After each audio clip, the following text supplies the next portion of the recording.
믿음의 길에서 우리들은 열심히 사는 사람일수록 가끔 시험에 듭니다.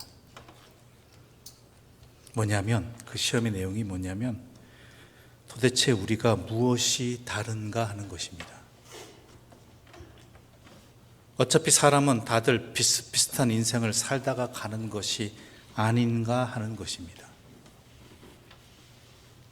믿음이 있다고 해서 믿음 없는 사람들과 무엇이 다르고 하나님 안에서 살아간다고 하지만 무엇이 다른가 하는 것입니다. 굳이 교회에 나온다는 것, 예배 드린다는 것, 그것뿐인가 라는 생각이 들 때도 있다라는 것이죠. 우리 스스로 빠지는 시험이기도 하고 믿지 않는 사람들이 우리에게 던지는 시험이기도 합니다. 하지만 그렇게 생각해서는 안 됩니다. 성경에도 그렇게 되어 있지 않습니다. 같아 보이지만 같지 않습니다. 구분이 안 되는 것처럼 보여도 우리의 눈이 작고 좁아서 그런 것입니다. 거기서 거기인 것처럼 보여도 하루살이가 내일을 모르듯 우리가 영원을 몰라서 그런 것입니다. 바울은 첫사람 아담을 닮아서 다 똑같은 것 같지만 우리는 참사람 예수님을 닮아서 분명하게 구분되는 날이 온다라고 우리에게 말하고 있습니다. 여러분도 잘 아시다시피 고린도 교회는 그 타락한 고린도 사회의 영향을 받아서 다양한 문제들이 있었습니다. 서로 자기들이 지지하는 사역자들이 다르다고 분쟁했습니다. 음행의 문제가 있었습니다. 성도 간의 소송이 사회 법정으로 이어졌습니다. 결혼을 하는 것이 옳은지 하지 않는 것이 옳은지로 갑론을박하기도 했습니다. 우상에 드려졌던 제물을 먹어도 되는지 아닌지로도 더 싸우고, 심지어는 은사, 문자 그대로 하나님께서 주시는 선물임에도 불구하고 그 은사 중에서도 어느 것이 더 큰지로 주신 선물 가지고도 싸웠던 사람들이 고린도 교회 사람이었습니다. 그래서 교회를 세우라고 주신 은사가 도리어 교회를 세우지 못하게 하고 갈라지게 만드는 걸림돌이 되기도 하였습니다. 그런데 이런 문제 저런 문제보다도 더 큰 고린도 교회가 가진 근본적인 문제는요, 오늘 우리들에게도 해당됩니다. 그건 뭐냐면 고린도 교회 교인들 중 일부가 부활을 제대로 알지 못하고 부활을 또한 믿지 않았던 것입니다. 도리어 그 부활을 믿지 않는 것을 당연하게 여길 정도였습니다. 우리들은 이야기합니다. 나는 부활을 믿습니다. 그런데 왜 당신의 삶은 그러하냐라고 스스로에게 질문을 던져야 됩니다. 부활을 믿는 사람들이 왜 그렇게 판단하고 그런 기준 속에 살고 그런 삶을 사느냐라는 것이죠. 부활신앙은 예수 그리스도의 십자가 대속의 죽음과 더불어서 기독교를 형성하는 두 기둥입니다. 예수 그리스도의 십자가의 대속의 죽음이 없는 기독교는 존재할 수 없습니다. 또한 부활을 믿지 않는 기독교는 더 이상 기독교일 수 없습니다.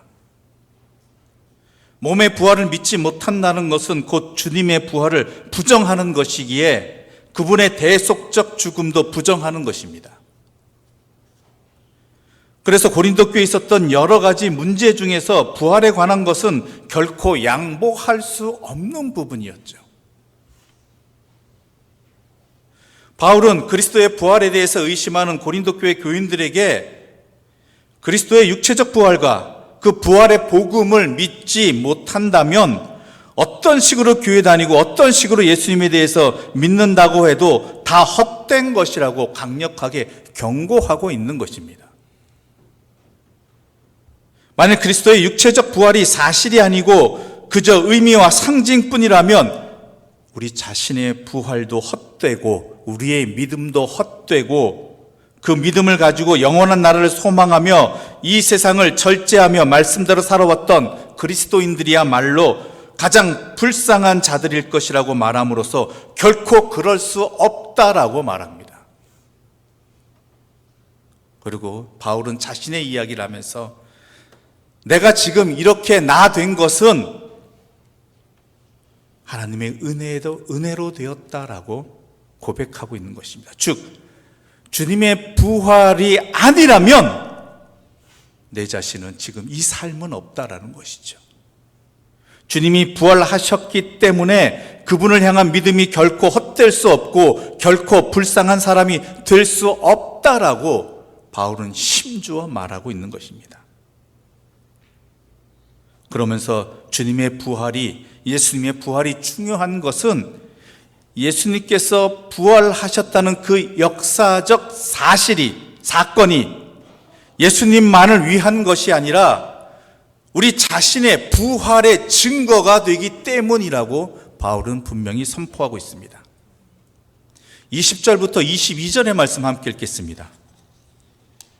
그러나 이제 그리스도께서 죽은 자 가운데서 다시 살아나사 잠자는 자들의 첫 열매가 되셨도다.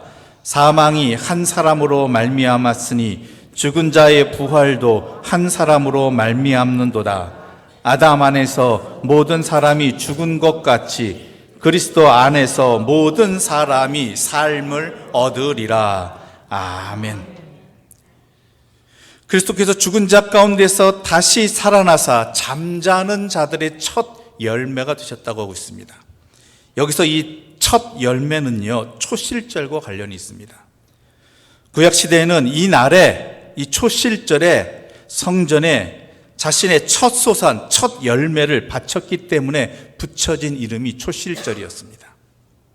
이 첫 열매, 첫 소산은 이것을 하나님께 드리는 것은 이후의 모든 열매는 하나님께 직접 드리지 않아도 그것이 하나님께로부터 왔고 하나님의 것이라는 이 신앙 고백을 담아서 첫 열매를 드리는 것이기 때문입니다. 즉 예수님께서 죽은 사람들 가운데서 다시 살아나셔서 그 사람들의 첫 열매가 되셨다고 하는 것은 예수를 구주로 믿는 사람들은 마지막 때에는 다 부활하여서 하나님의 열매가 될 것임을 말하는 것입니다. 그것의 첫 증거가 바로 예수 그리스도라는 것이죠. 그래서 창세기 5장에는 성경인 여러 족보들이 나오긴 하는데 창세기 5장에는 아담의 족보가 나옵니다.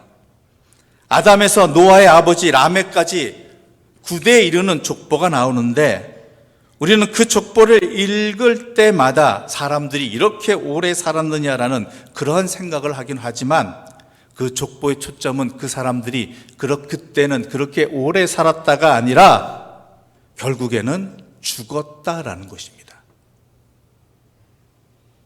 그래서 그 족보를 죽음의 족보라고 얘기합니다. 그 사람이 몇백 년을 살았지만 결국은 죽었다입니다.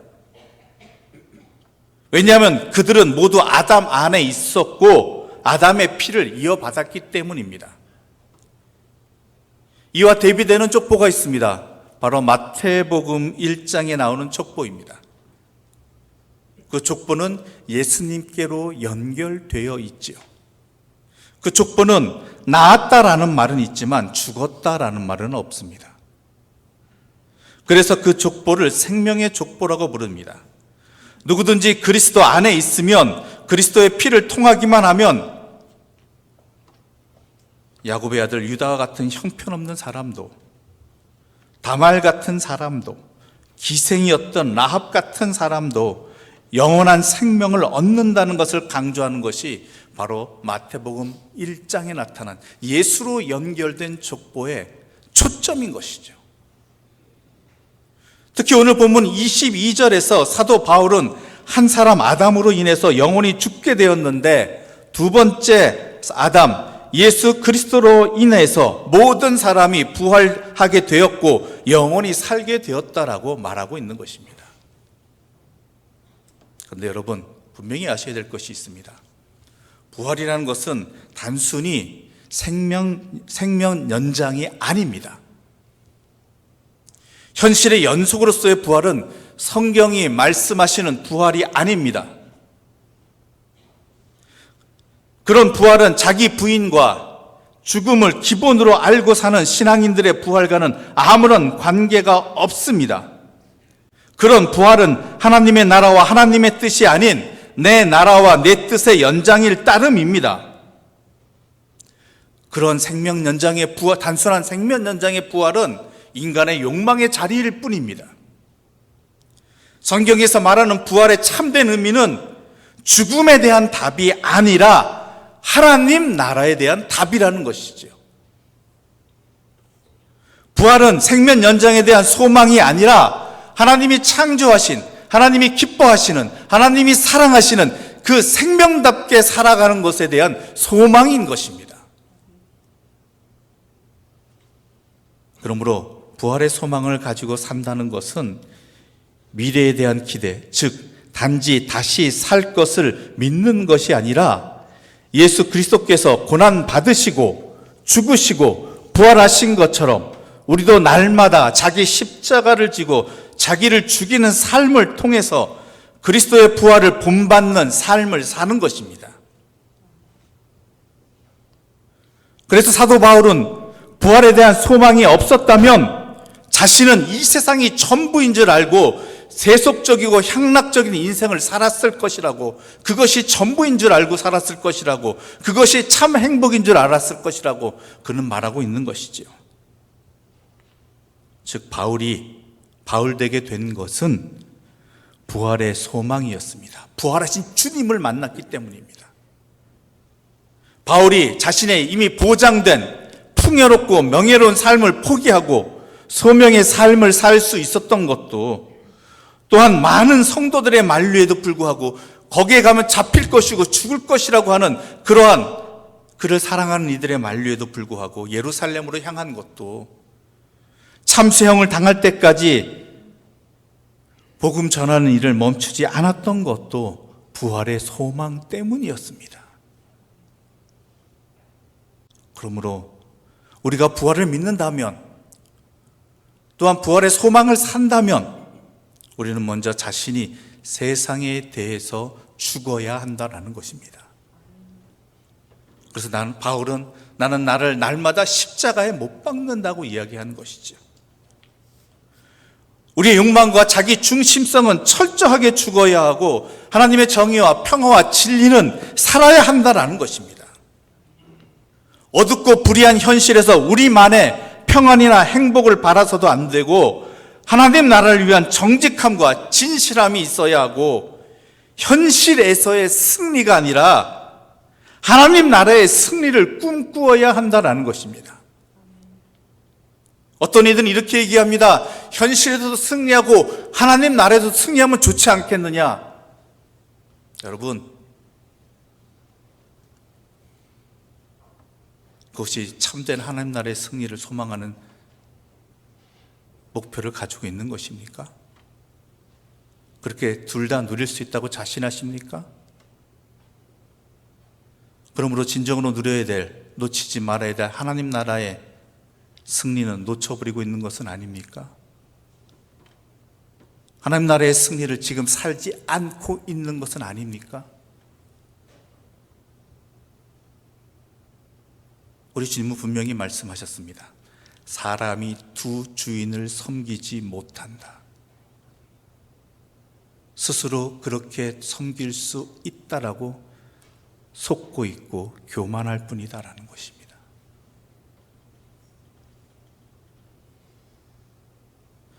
세상에 무기력해지거나 순응하지 말아야 하고 예수님과 함께 담대하게 세상을 거슬러야 하는 것이, 내가 부활을 믿는다면, 부활의 소망으로 살아간다면 그렇게 살아가야 한다는 것이죠. 과연 그러하냐라는 것입니다.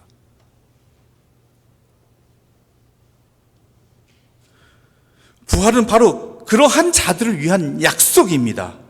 그런 자들에게 주어지는 하나님의 선물입니다.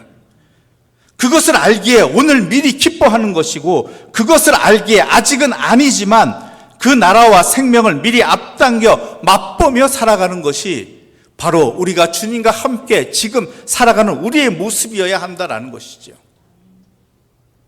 부활절이 오늘 우리가 이 부활절을 지키는 것은 단순히 예수님이 부활하신 것을 감사하고 기념하는 그런 날이 아니라, 지금 내가 예수님이 부활하신 그 증거를 생각하면서 지금 나도 부활할 것을 믿고 그 부활의 삶을 내가 지금 살아가고 있는가, 다시 한번 이 주님 앞에서, 부활하신 주님 앞에서 점검해보고 회복하고 확신하고 살아가라는 것입니다.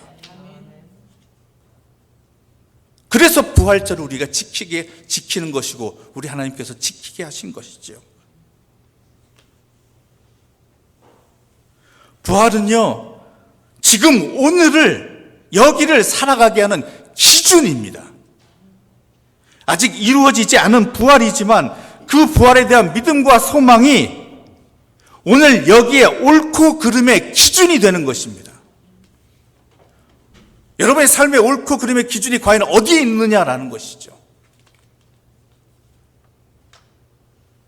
그래서 종말이 오늘을 살아가게 하는 기준이 되는 것이고, 도무지 올 것 같지 않은 종말이지만 그 종말에 대한 믿음과 소망이 우리가 지금 잘 살아가고 있는지, 제대로 살아가고 있는지를 묻게 하고 답하게 하는 기준이 되는 것입니다. 그것으로 내 삶을 보아야 되는 거예요. 그 기준으로 내 삶을 판단해야 되는 거예요. 부활은 하나님과 하나님의 구원을 향한 믿음입니다. 종말은 하나님과 하나님의 나라를 향한 소망입니다. 그냥 끝나지 않는다는 믿음과 소망입니다. 예수님의 인생이 죽음으로 끝나지 않았듯이 나의 인생도, 우리의 인생도, 이 세상도 허무하게 소멸되는 것이 아니라는 뜻이 바로 이 부활의 신앙인 것입니다. 그러므로 부활이 있기에 오늘의 형편으로 판단하지 않게 됩니다. 종말이 있기에 세상의 소리와 사람의 이목으로 판단하지 않게 되는 것입니다. 결국 우리의 삶은, 세상은 하나님 안에서 완성되기에 세상의 부와 명예, 권력, 외모, 능력, 성취 등으로 나의 오늘을 판단하지 않게 된다라는 것입니다.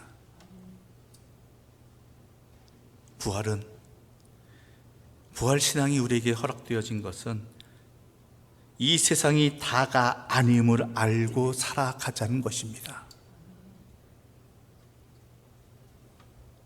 한번 죽으면 끝나는 인생이 아님을 알고 살아가자는 것입니다.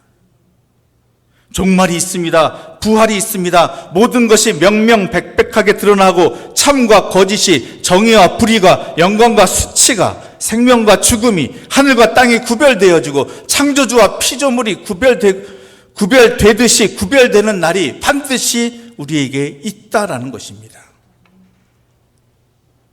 그 날을 마음에 두고 살아가자는 것입니다.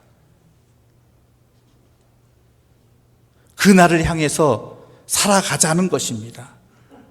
그리고 지금 이 자리가 그 날을 앞당겨 살아가는, 그러한 부활의 생명을 살아가는 신앙의 자리가 되어야 한다라는 것입니다.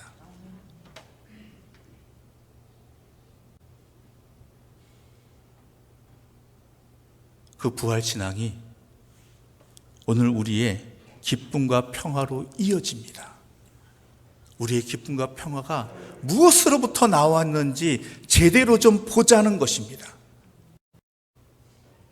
내가 소망하고 내가 누리고자 하는 것이 무엇으로부터 비롯되어진 것인지, 무엇을 향해 나아가고 있는지 제대로 좀 보자는 것입니다. 나의 기쁨과 나의 평안이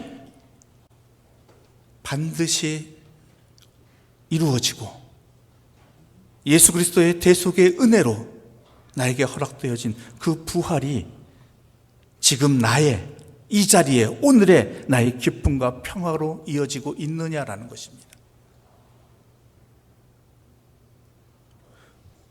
또한 우리가 사랑으로 자비로 살아가는 그 삶이 부활에 대한 확신과 그 신앙으로 기쁨으로 행하는 그 자리가 되고 있느냐, 그 사랑과 자비가 되고 있느냐라는 것입니다.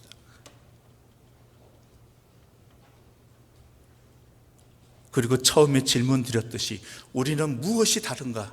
예수 믿지 않는 사람들과 다 같은 삶을 사는 것 같은데 무엇이 다른가라고 했을 때 우리는 부활하는 생명이라는 것, 예수 그리스도의 대속의 은혜로 영원히 하나님과 함께 살아가는 그 생명을 바라보고 거기에 기준을 두고 거기에 내 삶의 기둥으로 삼고 살아가는 것이 바로 우리 그리스도인들이고 나의 정체성이라고 분명히 말할 수 있어야 한다는 것입니다.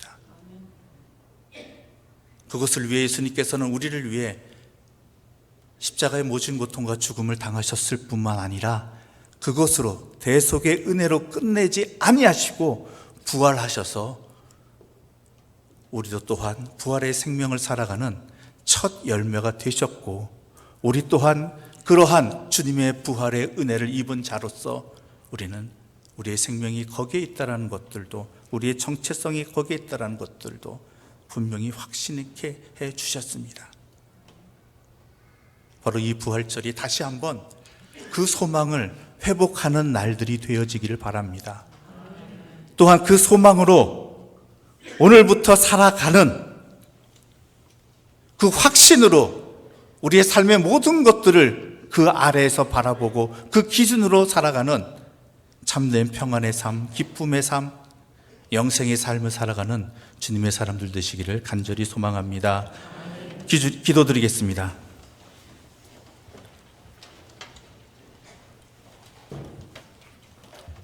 하나님 아버지, 감사합니다. 주님의 부활이 단순히 예수님 한 분의 부활이 아니라